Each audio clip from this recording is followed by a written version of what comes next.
production funding for Behind the Headlines is made possible in part by the WKNO Production Fund, the WKNO Endowment Fund, and by viewers like you. Thank you. The economic impact of coronavirus tonight on Behind the Headlines.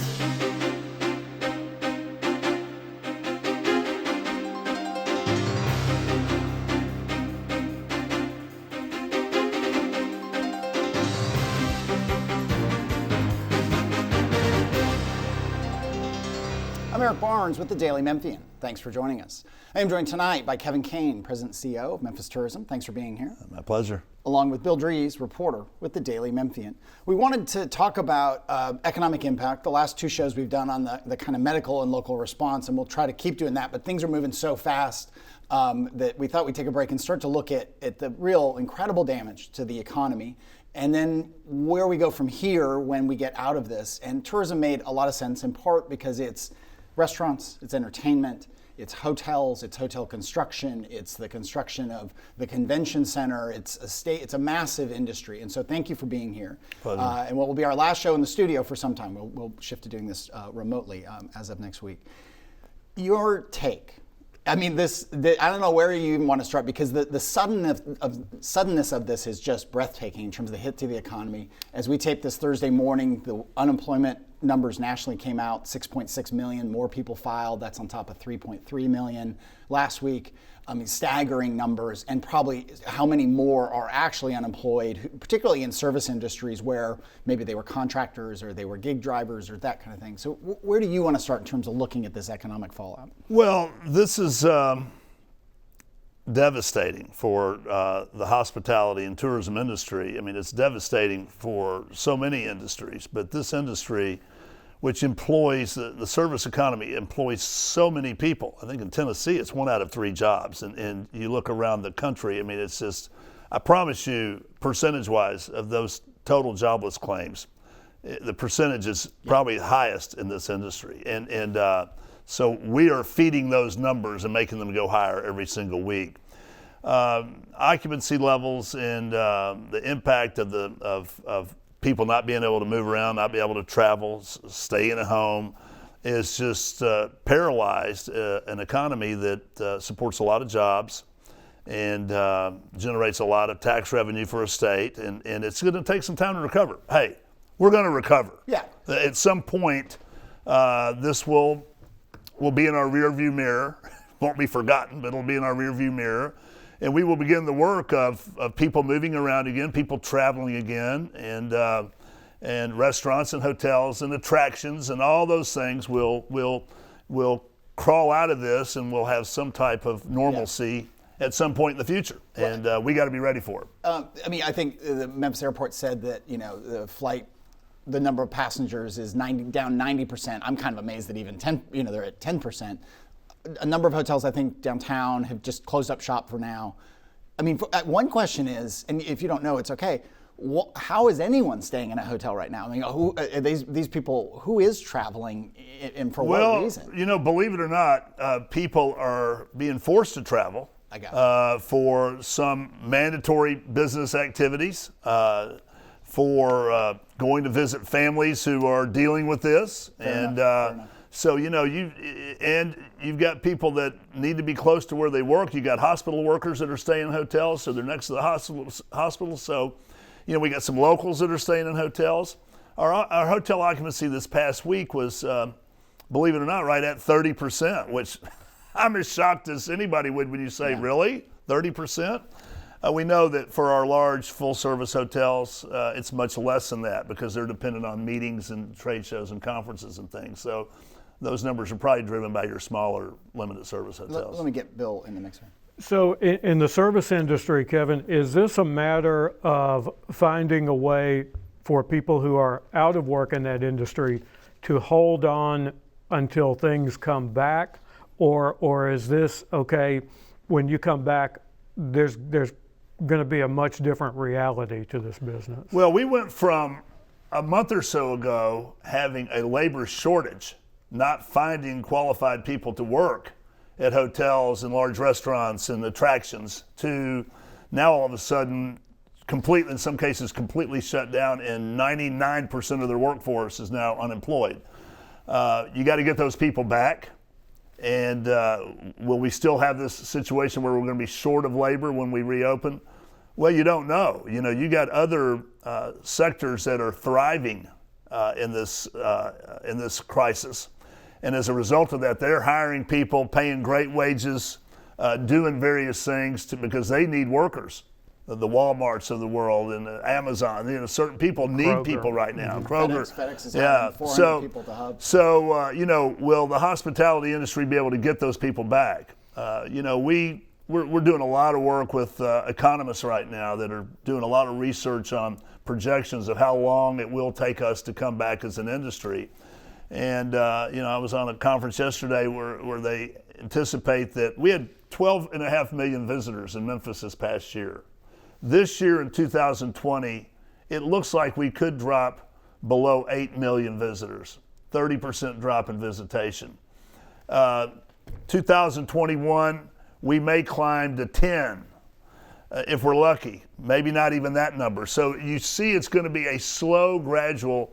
We think it could be 2022 before tourism and hospitality is restored fully to where we were in 2019. So, you know, you got the rest of 2020 pretty dicey, pretty slow. And then you got 21, you're really kind of building yourself back and coming out of the ditch. So, you know, we may not get back to 19 levels until sometime in 2022. I'm actually even surprised that you might get to 8 million in 2020. I mean, what is your sense? No one knows. So I'm not going to. Nobody knows. What I mean, that forecast is based on things getting the stay-at-home rules and all that ending in midsummer and people getting back to normal. That forecast was based on people really starting to move around again, slowly moving around again by probably latter part of June. I mean, I think the experts have wiped out half of March, all of April, all of May, and probably, depending on where you are, could be part of June and going into July. We just don't know. No, you really don't know. Yeah, we're not going to. I mean, I don't even want to predict when that will be. When it happens, it happens. Mm-hmm. And if it happens really slowly, where you're still social distancing and 50% capacity for X amount of time, right. Still no sporting events, or, you know, what are you going to do? Tell the Memphis Redbirds, well, you can have a baseball game, but people have to sit on every other row, and, you know, you can put 4,000 people or 2,000 people in there. You know, as long as you're still dealing with that, to me, you're not really recovered. You're easing into, I guess, life as we knew it. But, you know, I'm really counting the beginning of a recovery when you got the green light and people are moving again and they feel comfortable and safe to do that. Well, right now, you know, I think we had you on the show, I don't know, it seems like a long time ago, but I don't think it was that long ago. But there are many hotels under construction downtown. Yes. Big Lowe's $450 million convention center style, destination style meeting space hotel planned. That construction has continued, I think, by and large, it looks like, and construction is an accepted essential business. But how long do you think that construction will continue? I mean, will these companies who are investing in these hotels say, hey, it's not even worth finishing? You know, if I had to predict, well, every hotel that's on the drawing board, and there's a lot of hotels, as you guys know, you guys have done a great job reporting it. Will they all happen? Probably not. Will some of them happen? Yes. I will tell you the Lowe's, as of March 27th, last week, was saying, hey, Memphis is still a hotel that we're going to build. We know that this may cause us a delay of a month or two, but you know, we're still on track to move forward with the Memphis project. Now, could that change? Well, I guess anything's possible, and you know, and who knows? But that's still planning. The convention center, as you say, the construction is still working. They're on 2 shifts to protect not only social distancing, but they're also on 2 shifts, God forbid, in case somebody on one shift or on one crew gets stricken with COVID-19 and they have to take a whole crew out for 14 days or whatever they would have to do that. So, you know, they've got protocols in place to protect not only their employees, but also to protect the job continuing to go forward. Now, you're right. Right today, construction is still considered essential. You drive around town, you see construction projects. There's billions of projects that are under construction right now. Airport, hotels, buildings, offices, hospitals. Right now all that's continuing. People have changed their work habits, obviously, and their protocols. But we anticipate at this point that we're anticipating that the convention center is going to be still finished on time in September. Now. Could that change? Of course it could. Yeah, well, let me get Bill. And Kevin, you've just been appointed to a statewide task force by Governor Bill Lee on that is all about looking at the details of a recovery after this is over with. So at the outset of this, how daunting a task is that? I mean, you're talking about a recovery that even under normal conditions has a lot of variables in it. No doubt about it. But I applaud state government for thinking of the recovery. Right now everybody's focused on the crisis, and the crisis is monumental, and obviously that's where everybody's attention should be. But you do have to have somewhere a group or groups thinking about, okay, at some point the world's going to start moving again. At some point we're going to return to some type of normalcy. And what do we do then? And you better start thinking about that now. You can't just all of a sudden throw a group of people together and say, okay, where do we go from here? Come back to work. Yeah. You got to start doing that now. So I think the Lee administration, this particular committee is being led by the Speaker of the House. So Tennessee government, I guess I should say, in general, is behind this, in legislative as well as administratively. And I think it's very important. Mayor Strickland's doing the same thing here in the city of Memphis, and I'm on a committee that he's has already formed. And you don't hear much about the recovery because everybody's too busy dealing with the tragedy at hand. But Mayor Strickland has done the same thing, and there's a group of us that are meeting to talk about, okay, where do we go from here once we open back up for business? Can you stage it? I mean, can you say, okay, this sector comes back, then this sector comes back, then some, and not knowing what effect that might have if you bring one back before the other. I mean, it's kind of like a puzzle. It is a puzzle, and this is a situation that no one's ever dealt with. I guess people that were in the middle of the SARS or the Ebola epidemic at Ground Zero, I'm sure there were pockets of areas that dealt with this. But as far as a global pandemic, you got to go back to 1918 to 1920 when we had the Spanish flu. And then you probably, after that, you got to go to the Great Depression that basically busted the whole country in a different form and fashion. And I would say after those two episodes, now you fast forward to 2020 and the pandemic of COVID-19. And it's in no disrespect to 9/11 and no disrespect to the terrible economic crisis of 2008.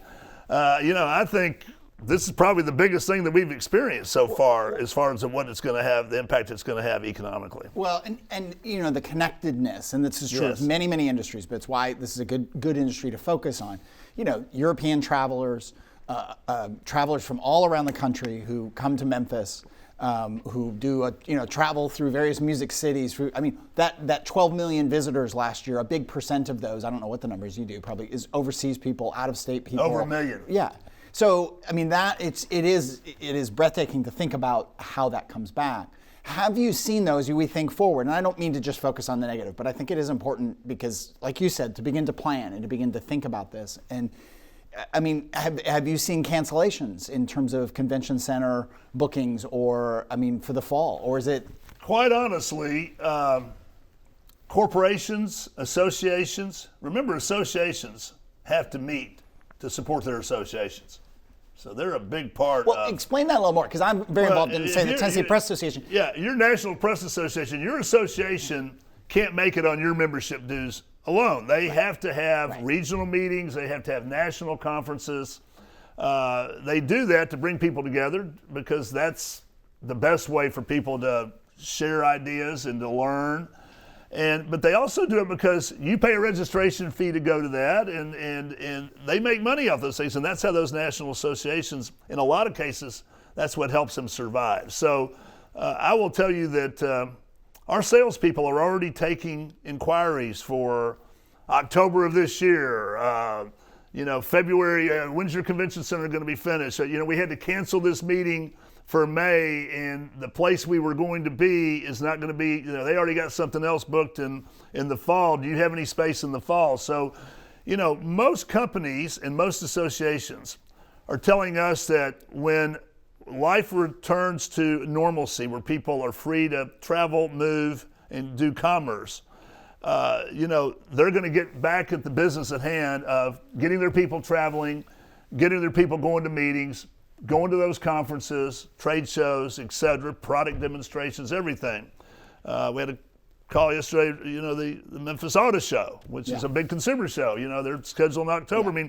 I mean, people are looking at the fall. They may be a little nervous about May and June or July, but they're certainly looking at the fall, like Memphis in May Music Fest, October 16 through 18, the Barbecue Festival, last weekend of September. So people are anticipating, smart people are anticipating that by, at some point towards the latter part of the summer into the fall, that we're going to be open for business again, and they're going to restore those things as quick as they can. I think the travel industry will come back quickly and will be just as robust as ever. The problem is it takes a little time to ramp that up. Are you not worried about, you'll see people speculate, well, how much business travel will continue now that people are used to Zoom calls and they're used to Skype calls and they're used to video conferencing and even the office industry is sort of, will people some industries may say, hey, we don't need an office. Everybody work from home really successfully. Do you think that that's a real hit that business travel will take? Well, first of all, it's going to remain to be seen how effective productivity is with everybody working at home. Yeah. And it's a little too early to call that a success yet. Fair enough. There's a lot of people that out of sight, out of mind, and there's a lot of people that there's too many distractions when they try to work at home. Oh yeah, I mean everybody. I know some people do it beautifully, and right. Some people have done it for years very successfully, and there's some people that struggle in that environment. So we will see how this experiment works long term as it relates to American productivity. It may work great, may not. As far as Zoom, teleconferencing, all these things,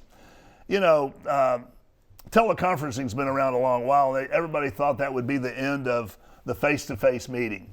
Well, it hasn't. Face-to-face meetings and conferences and trade shows are bigger today than they've ever been. Cities and the private sector are building larger meeting spaces, bigger convention centers, bigger hotels. So the thought that technology is going to make all those types of things obsolete has certainly not happened yet. Yeah, a bit. Let's Kevin, is tourism different after this? And I'm thinking specifically about the cruise industry. Maybe not the river cruises that we've seen, but certainly the ocean-going cruises seem like they'll be different after this is over with. I think that's certainly a possibility. They've been very hard hit, and obviously when something happens on a cruise ship, it seems to manifest itself pretty quickly and affect a lot of people. So I'm sure that they will have to kind of reinvent themselves from the standpoint of safety protocols and the spread of germs, et cetera. And I'm sure they will sort that out. It's a multi-billion dollar industry. I'm sure they're working on that now, just like the airlines have, even though they didn't talk about it a lot, you're hearing them talk about it a lot now. But, everybody thought the filtration systems in commercial aircrafts were just awful and a petri dish for spreading germs. But you're now learning that the aviation industry has actually made some great strides in the recirculation of air and the purification of air that's circulating around in the cabin, in an airline cabin. So, I think they're just all going to have to do a pretty aggressive campaign on letting people know how safe those environments are for people to be in. Have you heard anything from the cruise lines who do ocean cruises, but who were looking at the Mississippi River cruise? Well, Viking is announced that when they come out of this, and of course anything can change, Bill, as you know. But they're bullish about 2022, about hitting the Mississippi River with these Is that river the type. original time frame? Yes, It's 2022. they're still planning on 2022, and they're as bullish on that as of about a week ago. They had, issued a press release that that they are still. Yeah. Memphis is on their radar, and the Mississippi River is going to be big, and they're investing heavily in river cruising on the Mississippi River. So, we're remaining optimistic that will still happen. Do you think? This is speculation, and we're speculating. So just full disclosure, we're speculating. But I was talking to somebody in the construction business about the new hotels going up downtown, and will if the economy, it's in recession now, but if the economic recovery takes some time, will hotel operators focus on the new properties and are those new properties well positioned, do you think, because they're new and shiny and maybe they have better filtration systems versus the old ones? I'm not sure when another new hotel will start necessarily, but will the new entities kind of cull out the old ones? Well, let me say, I think that where we are, you're going to have to see, this is unprecedented. These occupancies and revenue levels have never been seen ever, not 2008 through 10, not 9/11. These are levels that are just not even imaginable on any graph that you would look at as it relates to hotel and lodging performance. So it's going to take some time to see what the fallout of that's going to be. How many foreclosures will there be? How many don't reopen? Not that we've had that many closed yet. We had one in downtown closed because they were going to start renovating in June, and they said, well, there's nobody staying here. We might as well close and get ready for the renovation.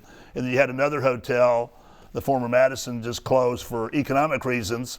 And they went ahead and just said, it's better for us just to go on and close now instead of running, 10% occupancy or whatever. And remember, they were at a disadvantage because they weren't really affiliated with a national reservation system. They were kind of an independent property. So I think the hotels will slowly come back. In some cases, they will certainly return. I still think there will be some hotel construction. Yep. Do I think if you're an old hotel, you're going to go out of business? Not necessarily. I think it depends on a lot of different factors. But I do think we do run the risk of seeing some casualties as it relates to this. And also on Beale Street, in the Beale Street Entertainment District, obviously the clubs there have been hurt, but because this is the spring peak for the district, one of the busiest times going into May, which is a world of its own. But if you've been in the district, there are some boards up on the windows, but Handy Park is being redone. That there's some street construction, there are some new sewer lines going in there. So Beale Street's active, is just active in a very different way. Beale Street is a 7-day-a-week, 18-hour-a-day operation. I think Beale Street as a whole closes 2 days a year, Christmas and Thanksgiving. Other than that, they're open. So they're open 363 days a year. 4th of July, all the holidays, New Year's Eve, New Year's Day. So most of the places on Beale Street are taking this time to do some much needed repairs, improvements, deep cleanings. They're making the best of the situation. And I think the boards on the windows that you've seen on a couple of establishments is because a lot of people's insurance policies do not cover glass break. And those big glass floor-to-ceiling windows are very expensive. So I think a couple places did put boards on their windows, just really as a precautionary. Not that they were expecting riots or anything like that. They did it because they knew that if something happened, their insurance ain't going to pay for it. And so I think Beale Street's going to be cleaner, better. I think Beale Street will, when it reopens, is going to be even in a better position to welcome the people that go to Beale Street or Overton Square or Cooper Young or any of our entertainment districts. What kind of hit? I mean, can you even project at this point? A lot of the convention center is paid. What's the sticker price on the renovation? $200 million. That's paid for largely through the hotel motel tax, if not entirely, right? Yes, it's. So have you done the financial? Have you done the financial modeling on that, given this fall off? We're doing that as we speak. As I say, this is a moment in time. Okay. There will be a hit. There will be a recovery, and then we anticipate things will we'll get to some type of normalcy. If you remember, the convention center is funded by non-taxpayers' dollars. It's either tax dollars that are coming from visitors and tourists, which obviously are non-existent right now. The tourism development zone, which encapsulates a lot of sales tax revenue in a geographical area, which also is probably being severely impacted right now. But it's a moment in time. Those bonds have already been issued. Work is still going forward. And will the revenue streams be interrupted? Possibly. Will there be any federal stimulus that will help cities and states that are dealing with issues like this? I would think there will be some. We'll get through it. I mean, it's one of those things. We talk about the recovery. Well, it's one of those things that, a lot of minds will have to come back together and say, okay, how are we going to deal with this? All right, we will leave it there. Thank you for coming on. Thank a you. lot of speculation, obviously, but I appreciate you just kind of, again. Memphis will survive. Yes. Yeah. Tourism and hospitality will survive, and we'll be open for business at some point. Okay. Thank you for joining us. As I mentioned at the top of the show, this is the last show we'll be doing in the studio. So next week we'll be doing this remotely, so bear with us. And do remember that you can get past episodes of the show on the WKNO.org website, or you can download the podcast from the Daily Memphian site or wherever you get your podcasts. Thanks for joining us.